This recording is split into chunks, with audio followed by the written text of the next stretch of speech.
kan man lære. Ja, hvor cool er Rebecca? Hun er part-time inde. Og part-time helst lige så sød som hun kan være, som hun sidder her ved bordet. Lige så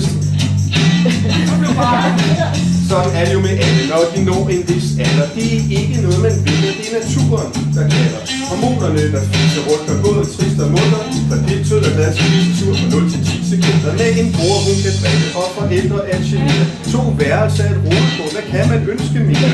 Tøj lange baner, som hun smider over alt. Rydde op, det skal hun nok lade, det har hun nu fortalt. Spejle er en mangelvare, har vi konstateret. Det vi alle helst vil bruge, har Rebecca og kopieret. Hun står i flere timer, skifter tøj og glatte hår, og hun bliver ikke pladsen, før alle sammen går. Hun er ikke uden hud, og hun er god til at kopiere, hvad en lærer sig med fakta på og lyder meget mere. Hun griner lidt af andres vidt, så det er jo et held.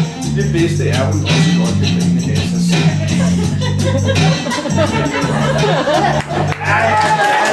I skolen er hun dygtig, scorer ofte 12 og 10, og hun laver sine lektier som en flittig lille pige. I grupper og projekter samles information, som hun viser i en PowerPoint-præsentation. Hun er glad for sin computer og mobiltelefon. Hvis hun ikke laver lektier, sender hun med nogen, eller også er det Facebook eller Twitter eller det. I hvert fald er hun på. Det er vigtigt. Sådan er det. Til håndbold bliver der trænet hårdt. De piger giver den gas. De kæmper hårdt, de giver den gas. Lad. Og efter kampe er hun altid fuld af aggression. I timer efter vil hun altid gerne smadre nogen. Så må vi andre holde for at høre hendes brok om, hvor hårdt de andre dækkede op, og dommeren var et job. Og deres egen træner, han var heller ikke god for, hvordan han skiftede ud, var der ingen, der forstod.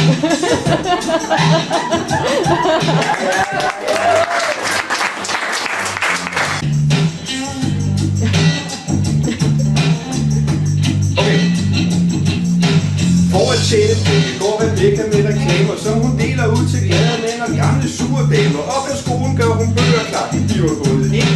Hun tjener godt, når skolen køber en helt ny bil. Det bedste bæksen er at bruge sine penge på en shoppetur på strøget, og så går der ikke længe, før hun stropper op med poser fyldt med tøj og ting og sager, som hun simpelthen synes, at hun ikke kunne undvære. TV kan hun lide, så den kører hele dagen, og det er reklamer eller tegnefilm, så er det bare sagen. Reality og seriegrab og folk, der laver mad. Hun kan de fleste introsange helt uden. Musik, det skal der høres på en lille smart mobil, som hun tager med ude i badet og slår højtaler til. Så når hun slukker det at vaske sig og høre sin musik, der lyder ligesom det kom ud af en dåse jordablik.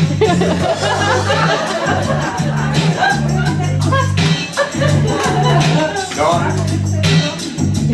Kommer til sidste.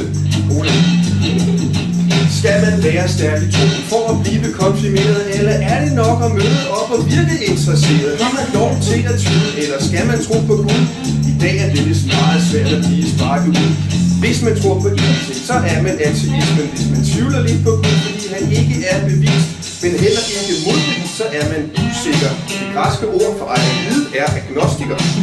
Kirken er en kulturel institution, der sig bryllup, dåb, begravelse og konfirmation, og selvom det er gået, men det godt kan virke som en plage, kan det godt være ok til livets mærkedel. I gamle dage skulle konfirmander ud at tjene, de blev opfattet som voksne og kunne ikke bo derhjemme. Sådan er det ikke mere, du må bo hos mor og far og deres rejse op og udbringe et meget langt.